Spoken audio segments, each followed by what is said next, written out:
Rīgas svētku laikā mums notiks gan ekstrēms un ātrs pasākums – burāšanas sacensības.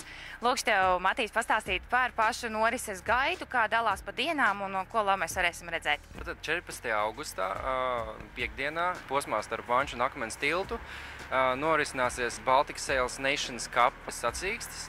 No 10 līdz 18 varēs vērot sacensību gaitu.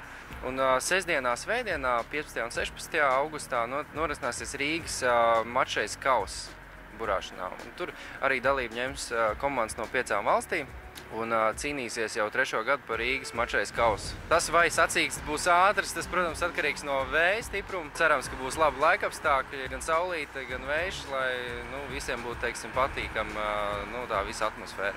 Mačais sacīkstēs distancē iziet 2 komandas, kur cīnās viena pret otru. Un te ir tas izslēgšanas princips. Tā komanda, kur finišē priekšā, tā iegūst punktu. Ja? Tas ir ļoti svarīgi, teiksim, pamat turnīrā, lai tiktu pusfinālā un finālā. Tas tieši tas punktu skaits.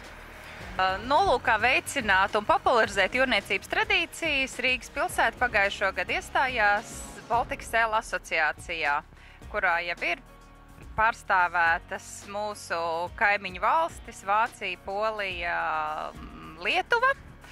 Un šīs asociācijas ietvaros tiek rīkot dažādi jūrniecību popularizējoši pasākumi. Un viens no tādiem ir Baltic Sail Nations Cup, kas šogad arī pirmoreiz notiks Rīgā. Un arī nākotnē skatāmies tālāk un iespējams, ka būs arī kādi burukuģi ienāks Rīgā un papildinās Rīgas svētku programmu. Lūdzu laipni gaidīti visas 3 dienas, sekot līdzi mačreisēm, kas notiek Daugavā. Rīgas svētkos atzīmējot Rīgas ostas 815. gada dienu, notiks arī citas aktivitātes gan Daugavā, gan pilsētas kanālā. Svētku 2. dienā, 15. augustā, interesanti gaidīti pirmajās Daugavas kausa izcīņas sacensībās peldēšanā atklātā ūdenī, kas notiks Lucavas salas peldvietā. Savukārt 16. augustā jau 12. reizi notiks airēšanas svētki Nāc un airē, kuros var piedalīties gan profesionāli airētāji, gan arī šī sporta veida entuziasti. Būs pasākumi, kuros iedzīvotāji varēs paši piedalīties, un būs aktivitātes, kurās apmeklētājiem būs iespēja iesaistīties līdzjutēju pulkā.